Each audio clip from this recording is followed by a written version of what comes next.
السلام عليكم ورحمة الله وبركاته. وعليكم السلام ورحمة الله. الحمد لله نحمده ونستعينه ونستغفره ونؤمن به ونتوكل عليه ونعوذ بالله من شرور أنفسنا من يهده الله فلا مضل له ومن يضلله فلا هادي له ونشهد أن لا إله إلا الله وحده لا شريك له ونشهد أن سيدنا وسندنا وحبيبنا وطبيب قلوبنا ومولانا وأولانا محمدا عبده ورسوله. أما بعد فقد قال الله تعالى في كلامه المجيد والفرقان الحميد. أعوذ بالله من الشيطان الرجيم. بسم الله الرحمن الرحيم. مثل الجنة التي وعد المتقون فيها أنهار من ماء غير آسن وأنهار من لبن لم يتغير طعمه وأنهار من خمر لذة للشاربين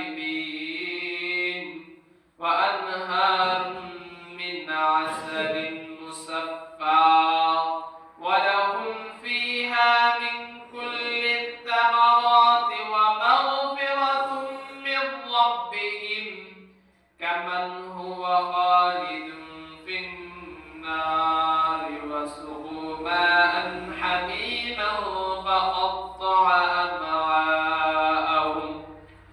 صدق الله المولانا العظيم. عن أبي هريرة رضي الله عنه عن النبي صلى الله عليه وسلم قال: إن الله لا ينظر إلى أجسادكم ولكن ينظر إلى قلوبكم وأعمالكم أو كما قال عليه الصلاة والسلام. شكرا لله إبراهيم. اللهم صل على محمد وعلى آل محمد كما صليت على إبراهيم وعلى آل إبراهيم إنك حميد مجيد.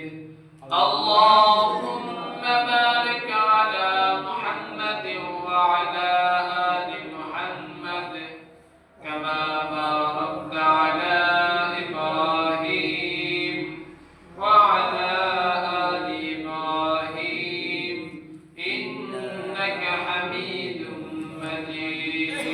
بلغ العلا بكماله كشف الدجى بجماله حسنت جميع خصاله. صلوا عليه وآله. الحمد لله. আল্লাহ তাআলা লাখো কোটি শুকরিয়া যে মহান রব্বুল আলামিন আমাদেরকে ফিতনা ফাসাদের জামানায় আল্লাহ রব্বুল আলামিনের ঘরে আমাদেরকে আনছেন, বসাইছেন। আল্লাহর কুদরতে বেশ সেজদা দেওয়ার উদ্দেশ্যে এই মহল্লার বিভিন্ন বাড়ি থেকে যাচাই করে বাছাই করে আল্লাহ রব্বুল আলামিন এই আল্লাহ তাআলার ঘর এখানে আমাদেরকে আনছেন, বসাইছেন, এর জন্য শুকরিয়া আদায় করি। আলহামদুলিল্লাহ। সম্মানিত হাজিরিন, আজকে রজবের 26 তারিখ। সূরাতুল বনী ইসরাঈলের ভিতরে তাফসীরে কিতাবের ভিতরে লেখছেন আল্লাহর হাবিব সাল্লাল্লাহু আলাইহি সাল্লাম 27 রজব অর্থাৎ আজকের দিবা আগামী রাত্রিটা আসতেছে আমাদের, এই রাত্রিতে আল্লাহ রাব্বুল আলামিনের হাবিব সাল্লাল্লাহু আলাইহি সাল্লামকে আল্লাহ তাআলা ডেকে নিয়ে মেরাজের ভিতরে। সুবহানাল্লাহ। এর আলোচনা আমরা বিগত জুমায় শুনেছি, আজকেও কিছু আলোচনা আমরা শুনবো। আল্লাহ তাআলা আমাদেরকে আমলের নিয়তে শোনার, আমাকে কিছু কথা বলার জন্য তৌফিক দান করুন সকলে আমিন। আমিন। সম্মানিত হাজিরিন, 27 রজব আল্লাহ রাব্বুল আলামিন তার বন্ধুকে ডেকে নিয়ে গেছেন। এর ভিতরে বনি ইসরাঈলের যে সূরাটা আছে এখানেও কিছু মতানৈক্য আছে। কেউ বলেছেন 16 তারিখে নিয়ে গেছেন, রজবের 16 তারিখে, আবার কেউ বলেছেন রজবের 9 তারিখে, কেউ বলেছেন রজবের 13 তারিখে। তবে প্রসিদ্ধ মত অনুযায়ী 27 রজবে মেরাজ হয়েছিল। প্রসিদ্ধ মত অনুযায়ী 27 রজব মেরাজ হয়েছিল। তো মেরাজের উদ্দেশ্যে অনেকে নফল রোজা করে, অনেকেই অনেক কিছু করে থাকেন। ফায়দার দিকে কোনো কিছুই খালি না। যদি নফল রোজা রাখে তাহলে অবশ্যই আল্লাহ তাআলা তাকে কিছু ফায়দা দিবেন। তবে এটা আবশ্যক করে মনে করে যদি রোজা রাখে তাহলে এর ভিতরে মতানৈক্য আছে। কেউ বলেছেন মাকরুহ হয়ে যাবে, কেউ বলেছেন বেদাত হবে।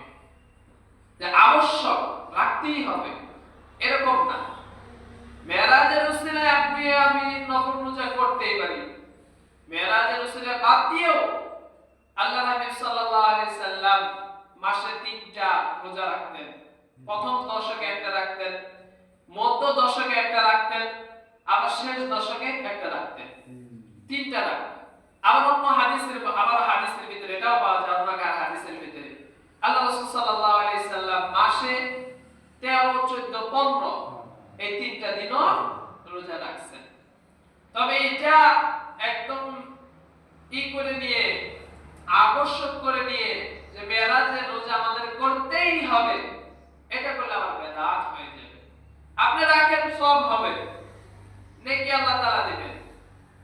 আল্লাহ নবী সাল্লাল্লাহু আলাইহি সাল্লাম বলেছেন রোজাদার ব্যক্তির দোয়া আল্লাহ তাআলা কবুল করে থাকেন। আপনি রোজা রাখা অবস্থায় দোয়া করেন, আল্লাহ তাআলা এই দোয়াটা কবুল করবেন।